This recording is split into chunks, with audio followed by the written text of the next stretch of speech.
What it is, guys, my name is Swifterrs, and today I'm going to be supplying you guys with the entire Call of Duty Zombies storyline this far, all the way back to World at War, all the way up until Black Ops 3 Zombies.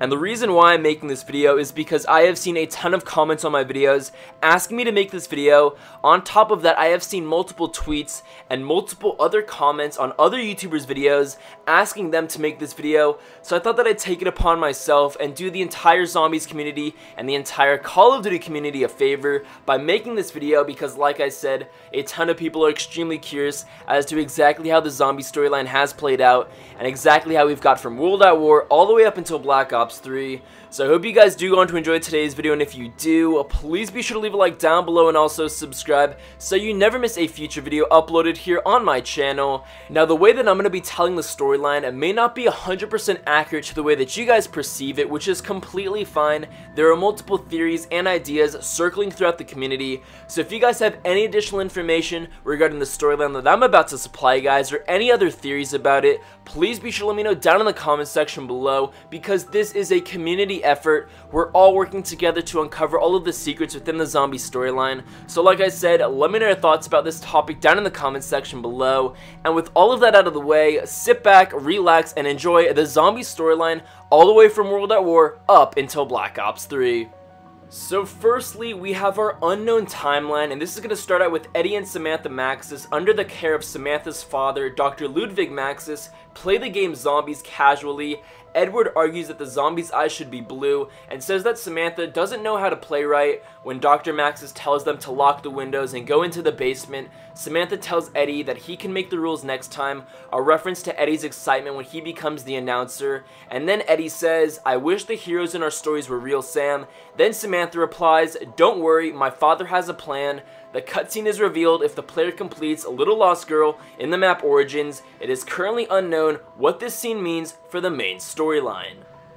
So guys, this is the main story. Let's get into it. In the year 1939, the world was threatened by a second world war after Germany's Chancellor and Supreme Dictator Adolf Hitler rose to power. Dr. Ludwig Maxis formed Group 935 as an international German-led research team and emerged as its head scientist. Maxis sought to use a mysterious new element, which he had named Element 115, to improve the human condition by developing advanced technologies, and enlisted Dr. Edward Richthofen as his senior assistant rather than his equal partner, much to his demise. However, the group's goal immediately detoured due to a lack of funding, and Maxis regretfully turned to making a contract with the Nazi Wunderwaffe program to use Element 115 as a power source for deadly new weaponry and to help the Axis power win the war. Maxis hoped that after the war, the generous funds and Germany's ultimate victory would put Group 935 in a much better position to help the world. Using a large supply of Element 115 found in meteors, Maxis began a series of tests experimenting with 115 being used to power devices capable of teleportation called MDTs at the Dries facility in Lower Silesia. While the majority of the tests failed, Richthofen and another 935 scientist, Dr. Schuster, conducted a successful test of their own by teleporting a walnut using a small amount of Element 115. Though Edward assumed it was a sign of progress, Maxis criticized the scientists for failing to work on their assigned experiments, which led Richthofen into thinking that Maxis planned to betray the scientists and claim their work as his own. Despite Maxis' displeasure, Richthofen and Schuster continued their research with the MTD device, and after a month's test, Richthofen agreed to be teleported himself, but rather than appearing at the test site's mainframe, he arrived within a catacomb on the moon where a large triangular device known as the MPD was located, and after touching the device, Richthofen began hearing a series of voices in his head, unknowingly gaining schizophrenia from the pyramid before being teleported away from the strange device. Arriving in an exotic shrine in the Himalayan jungles known as Shangri-La, Richthofen remained there for 3 weeks and learned of a mysterious energy force known as the Vril. Richthofen then returned to the Dries facility with full knowledge of the MPD and the Vril, and with Schuster and other Group 935 scientists, spent 2 years building a top-secret moon base called Griffin Station to study the device, which he now knew to be a dimensional gateway into the ether. Placing Schuster and his superior, Dr. Groff, in charge of the facility, Richthofen continued his charade as Maxis' senior assistant, who he planned to eventually kill and enter the ether using the MPD to take control of its energy. As Groff and Schuster toyed with the device, Maxis and Richthofen began a project to create wonder weapons for the Nazi Party. Richthofen used the element to create the Wunderwaffe DG2, a weapon so deadly even Maxis himself felt uneasy about its mass production. Nonetheless, he promised Richthofen that it would be produced, but his growing attraction for his secretary Sophia prevented him from doing so. While other weapons were being produced from several Group 935 facilities, such as the quantum entanglement device made by Richthofen and the second-generation ray gun created by Dr. Porter, Maxis focused his attention on the matter transference devices, hoping to manufacture them to the Wehrmacht, granting Germany forces easy travel in the war. The initial tests failed, and with test subjects either being killed or exposed to element 115, resulting in their deceased cells becoming reanimated and becoming unresponsive zombies. However, the first successful test would be conducted after a dog had been sent through the device and failed to return to the mainframe.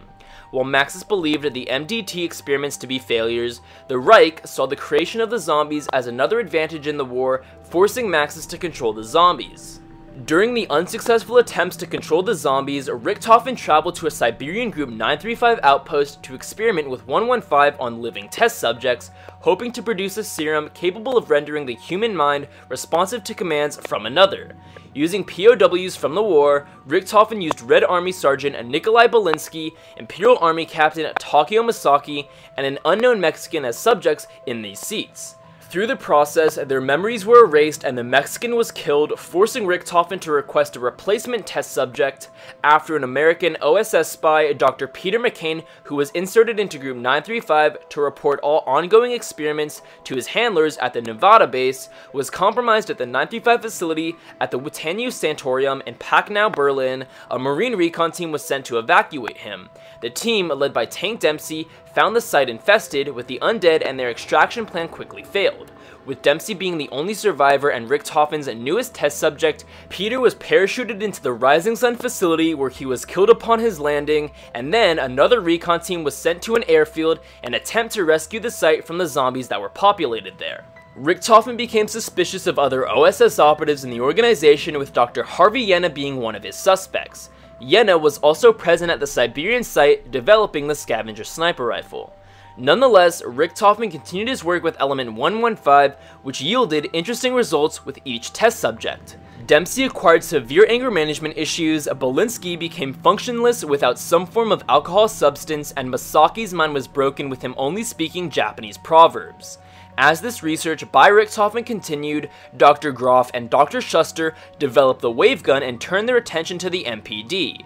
When both scientists returned to Darice, World War II was at the end, resulting in the Allied victory and the collapse of the Third Reich. With Group 935 no longer being funded and a test site overrun, the future looks grim, though Maxis pressed on to improve the human condition. Conducting a 6th test with the MDT, hoping to mass produce it for public use, Maxis and Richthofen used Fluffy as the test subject, and to their astonishment, successfully teleported her from Teleporter Z to Teleporter A, and spawned an orb of lightning in its place. As this occurred, Samantha arrived at the lab, questioning her father on Fluffy's disappearance. The dog quickly returned through the lightning, with 115 reanimating her deceased cells and turning her into a being known as a Hellhound. As Maxis and her daughter attempted to approach the monster, Richthofen proceeded with his plan by locking them in the teleporter, believing the dog had killed them. Unbeknownst to Richthofen, Samantha and Maxis both entered the MDT and were teleported to separate locations. Samantha arrived at Griffin Station, where the MPD awaited open and ready for human conduit. Terrified from a lack of air, Samantha accidentally ran into the device itself, entering the ether and gaining control of its energy. Dr. Groff immediately contacted Richthofen and warned him of Samantha and Maxis having survived, and received commands to locate Maxis and bring him to the station to finish him off. Using the MPD's ability to teleport matter, Schuster and Groff teleported Maxis to the base, where they allowed him to speak with Samantha. After promising he loved her, Maxis asked his daughter to use the ether's power to energy to destroy Group 935 and anyone daring to continue their dangerous work, which she promised to fulfill. Upon being shot, Maxis' soul became conjoined with the computer systems of Griffin Station, while Samantha commanded the zombie hordes located at numerous 935 outposts to slaughter anyone who involved with the organization. Richthofen hastily escaped Darice, now overrun with zombies, with his 3 test subjects remembering their skills in combat from the previous interactions with them. Realizing that Samantha was in control of the ether, he devised an alternative plan to gain ultimate power.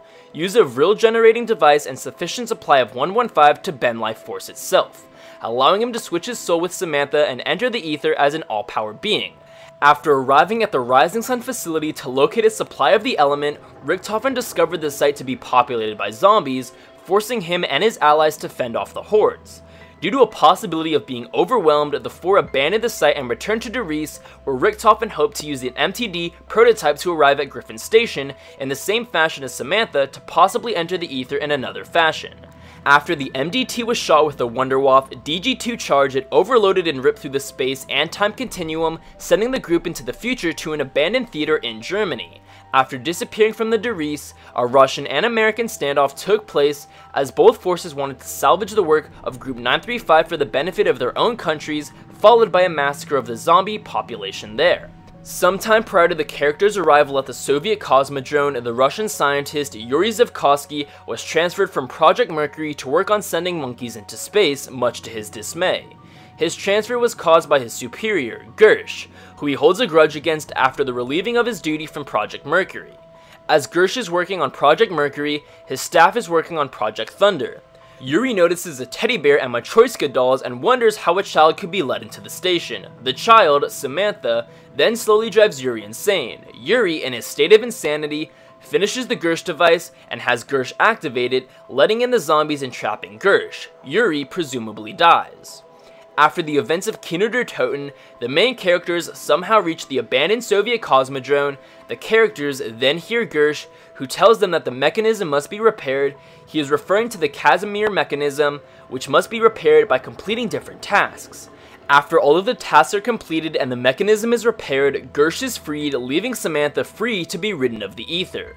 It should also be noted that at the same time, John F. Kennedy, Robert McNamara, Fidel Castro, and Richard Nixon are negotiating when zombies break into the Pentagon. They are the only four still alive in the building and discover a secret lab under the Pentagon with many of the technologies that Group 935 were attempting to develop.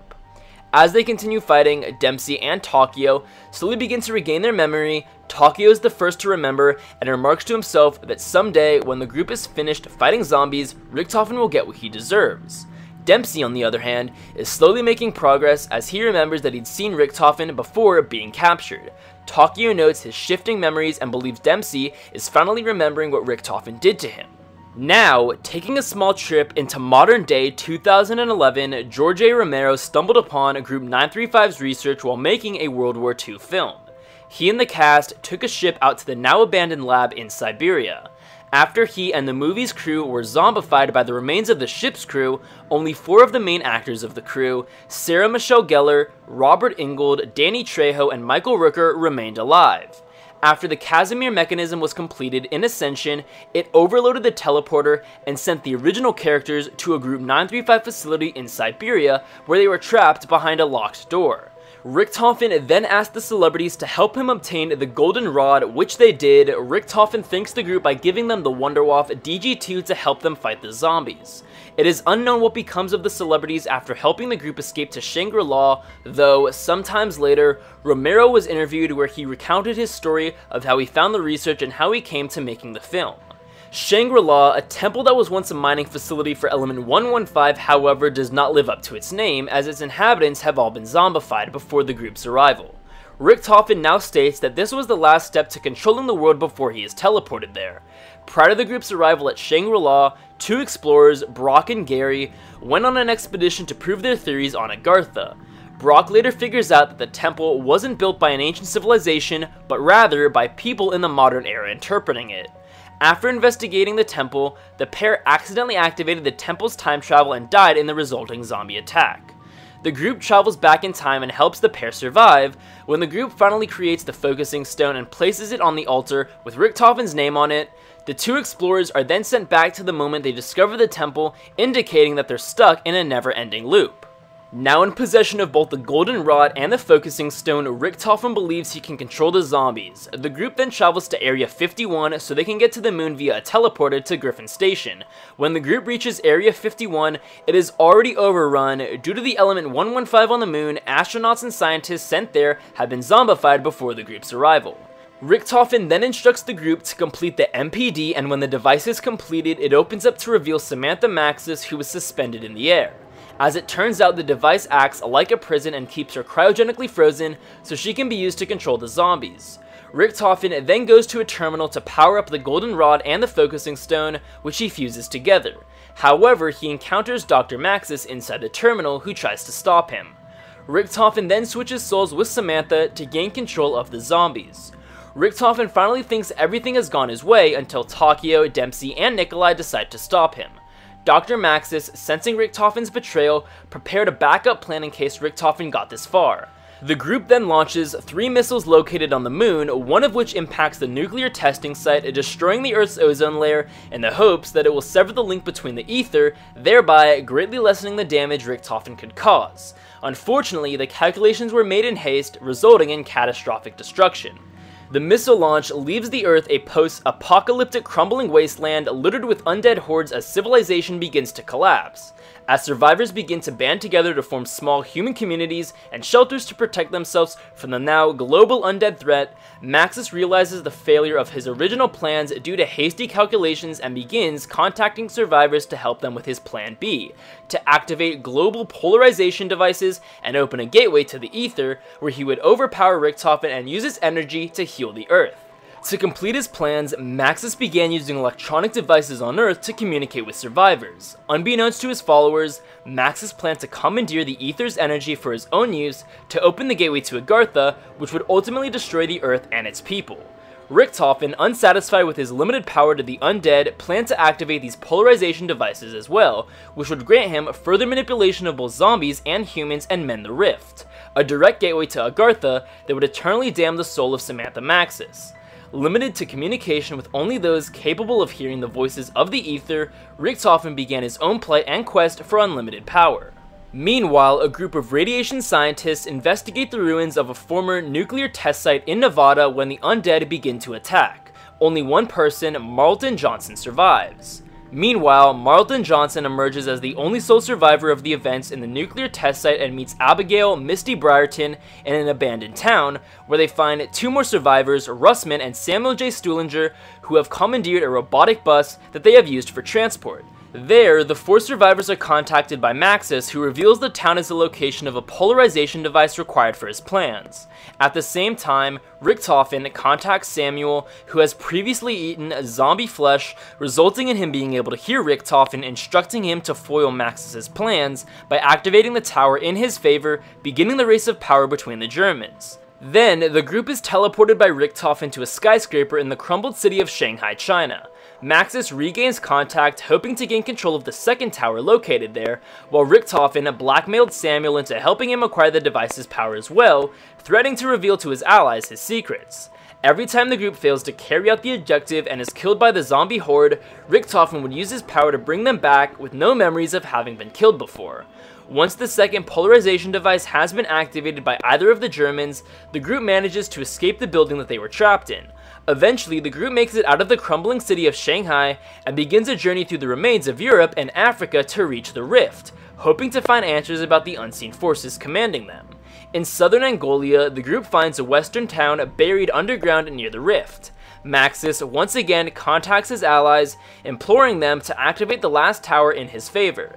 Meanwhile, Samuel was tasked for the same objective by Richtofen, as it was also the last tower he needed to mend the rift and gain his ultimate power. Now, there are 2 outcomes to this scenario, the first being that if the player decides to follow Maxis' Easter eggs in all 3 of the maps and polarize the towers in his favor, a portal to the ether will open, allowing Maxis to become the controller of the zombies and the dimension's energies.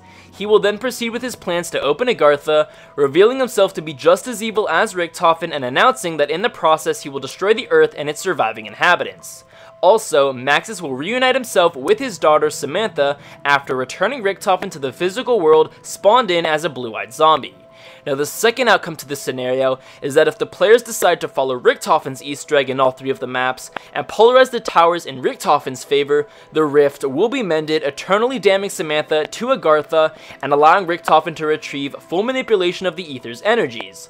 With the Earth as his personal playground and Maxis to cease his very existence, Richtofen is now able to leave the ether at will and uses the body of Samuel Stuhlinger as his physical host. Unbeknownst to both of the Germans, Samantha had actually traveled to an alternate timeline in 1918, and in this timeline, it is in the midst of World War I, and the German research organization known as Group 935 are tasked with creating powerful new weaponry to ensure victory of the Central Powers. During September of 1917, Dr. Ludwig Maxis and his partner, Dr. Edward Richthofen, lead an archaeological excavation into the trenches of northern France after Dr. Maxis promises Group 935's leaders that this is the location of an unknown and enigmatic new element. The excavation not only discovers this new element, but also uncovers a mysterious and ancient ruin beneath the battlefield. Dr. Maxis classifies the new element as number 115 on the periodic table of elements. The group plans to use element 115 as a power source for new weaponry in the Wonder Weapon program.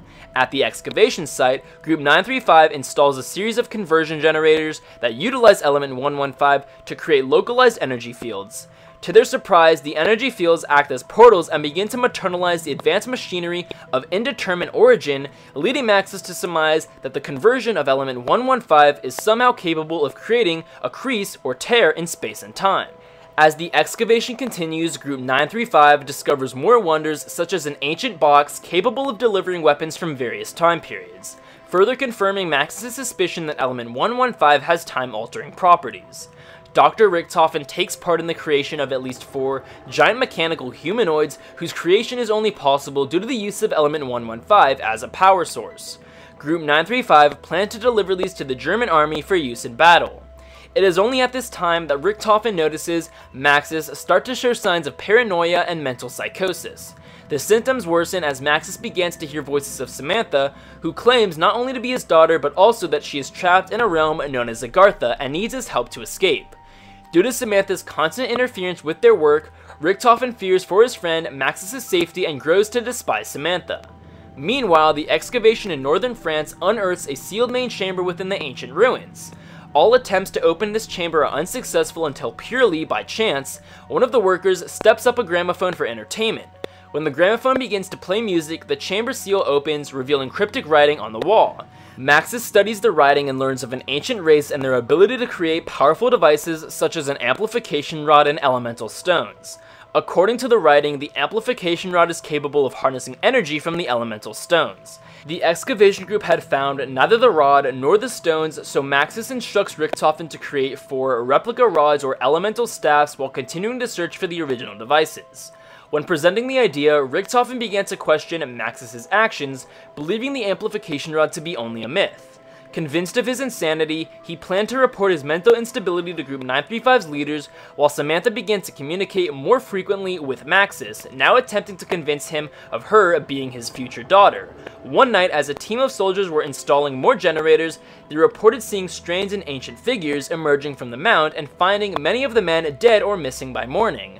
As more figures emerged, now revealed to be corpses reanimated by element 115's powers, the test site slowly became infected by the creatures, with Maxis himself slowly turning.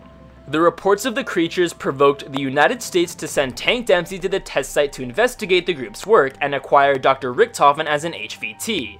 Meanwhile, civil, war-torn Russia did the same, believing the Germans had been gearing up to unleash a dangerous new weapon and sent Nikolai Belinsky to undertake the mission. The Emperor, wishing to seize the German weaponry for Japan, sends Takeo Masaki. As the 3 soldiers made their way to the test site, Richthofen attempted to preserve Maxis' mind and prevented it from succumbing to the disease and removed his brain.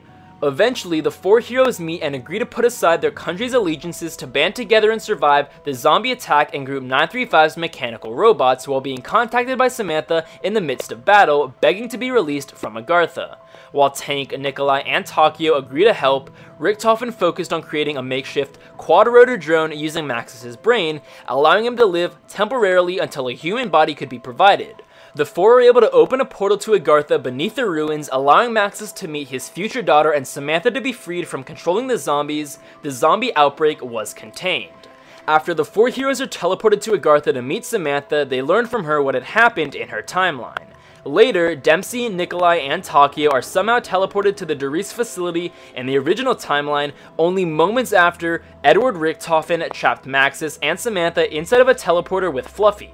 The three of them confront him, telling him that there is a chain of events that must be carried out and prompt him to awaken the original versions of themselves. As the zombie horde approaches them from the outside, Richtofen ignores the three's warnings and turns on the teleporter, only to find the young Richtofen from the alternate timeline standing inside. The young Richtofen then shoots the older Richtofen in the head, killing him instantly and supposedly erasing all of the future events.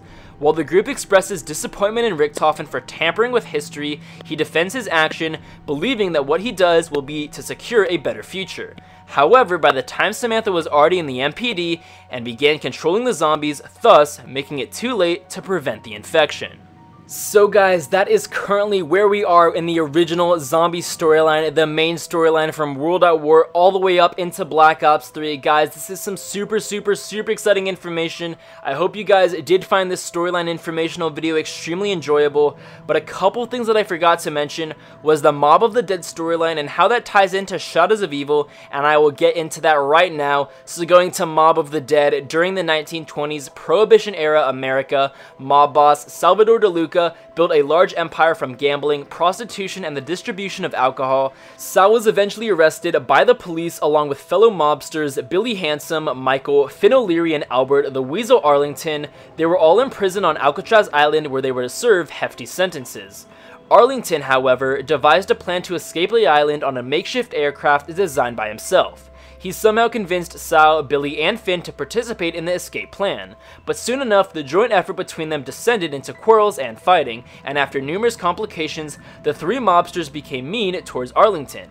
The plan was quickly abandoned and the plane was never constructed, much to the frustration of the mobsters. Still angry at Arlington for the failure of their plan, Sal, Billy, and Finn constructed makeshift weapons and lured Arlington onto the roof of the prison, where they attacked him and left him to bleed to death on the night of December 31st, 1933. For the murder of Arlington, the three were sentenced to death by electric chair. Their execution came on the morning of January 19th, 1934. However, after their death sentence, the group were sent back in time on the night of December 31st, 1933, in an alternate iteration of Alcatraz prison, which is inhabited entirely by zombies and a guard by the name of Brutus. With no memory of Arlington's murder or the failure of the escape plan, they set out to build Arlington's plane and attempt to escape. Their escape is failed after they crash on the Golden Gate Bridge. Eventually, the four mobsters are killed by zombies, then reappear in the prison again and start building the plane again, resulting in an endless loop and making escape impossible. With no escape, the mobsters attempt something else. They learn that, in reality, they are all dead and their escape plan never came to be. Remembering everything, the mobsters once again set out to kill Arlington. Now with this, there are two outcomes, the first being that if Sal, Billy, and Finn kill Arlington, the cycle continues and the mobsters die once again and come back to life, with only Weasel having any memory of what had happened before.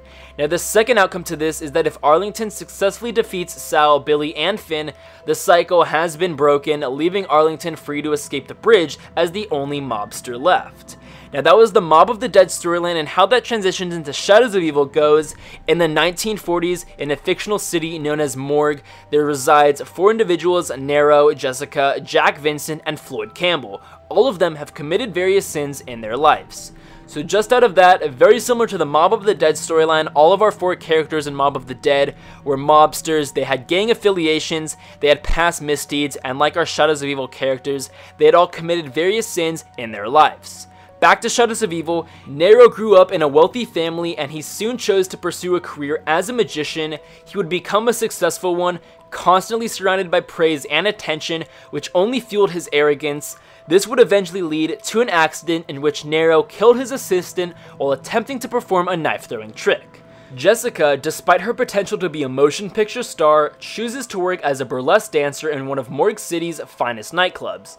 She would attract many powerful men and manipulate them for her own purposes. This has earned her the nickname as the Femme Fatale. Jack Vincent works as a policeman, but in his years of working in Morgue City, he had become a suspect in a department-wide corruption case due to him taking bribes from the mob and framing innocent people. Floyd Campbell, who is a well-known boxer who was not only out to win his fights, but during one of his fights, he wore brass knuckles hidden beneath his hand wraps, giving him not only an unfair advantage, but also an opportunity to severely damage his opponent. Together, these four individuals were somehow thrown into a twisted version of Morgue City, infested with zombies with no memories of how they got there. the only voice of guidance comes from the Shadow Man, a mysterious and unreliable figure who offers to help the four of them to survive the undead city.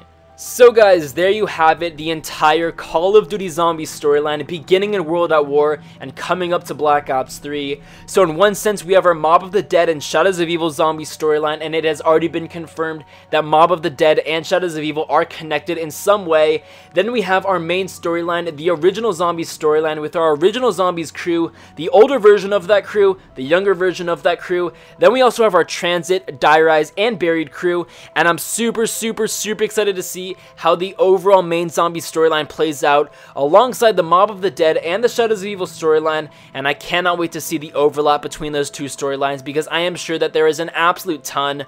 But guys, please be sure to leave a like down below and also subscribe so you never miss a future video uploaded here on my channel.